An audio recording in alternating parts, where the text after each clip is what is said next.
Isang makapigil hiningang bakbakan ang nasaksihan ng mga taga Cebu sa laban ng Nexled at Farm Fresh sa PVL on Tour. At dito naglaban rin kung sino ang mas may magandang diskarte sa dalawang Italian coach.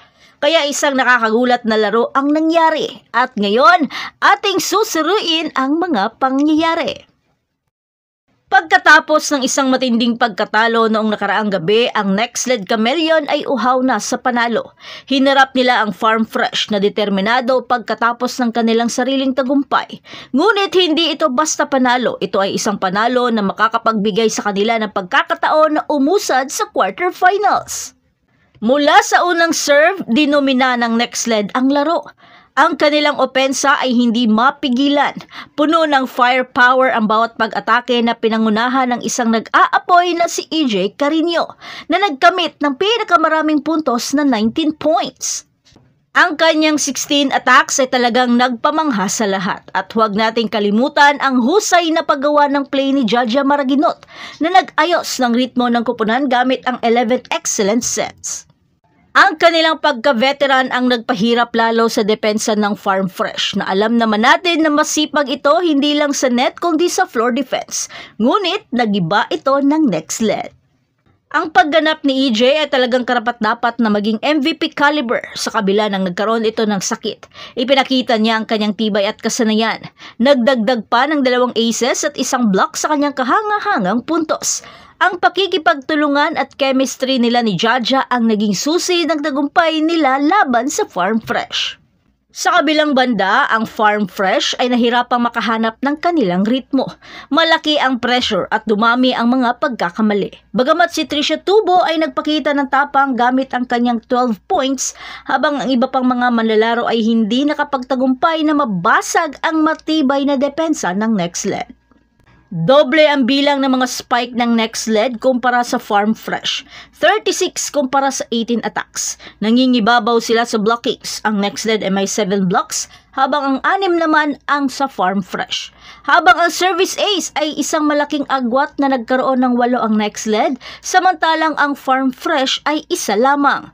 Ang kanilang superior na pagdepensa at ang kanilang kakayahang samantalahin ang mga pagkakamali ng Farm Fresh ang nagpanalo sa Nexled. Kitang-kita ang husay sa estratehiya ni Coach Ettore Guidetti. Walang kamali-mali ang kanyang plano at perpekto ang mga execution ng kanyang mga manlalaro. Tinakda ng tagumpay na ito ang pwesto ng Nexled sa quarterfinals na naghahanda para sa isang kapanapanabik na knockout round. Ang tagumpay ng Nexled ay isang patunay ng kanilang teamwork. Ang kanilang pagganap ay isang malakas na mensahe. Nandito sila para makipagkompetensya at handa silang lumaban para sa isang pwesto sa podium. Kaya abangan ang mas kapanapanabik na aksyon sa PVL on Tour.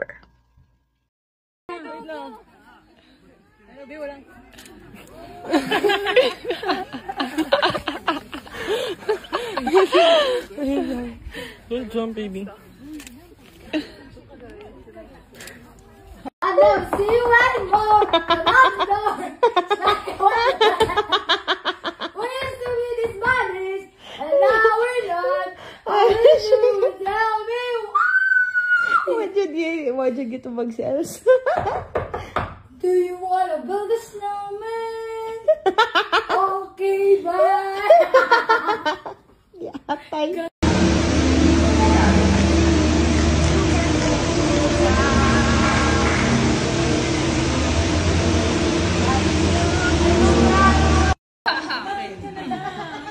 Kay Rodel lang kayo makinig, kay Derek Rodel. Ready and 1, looking down, 1, 2, 3, go.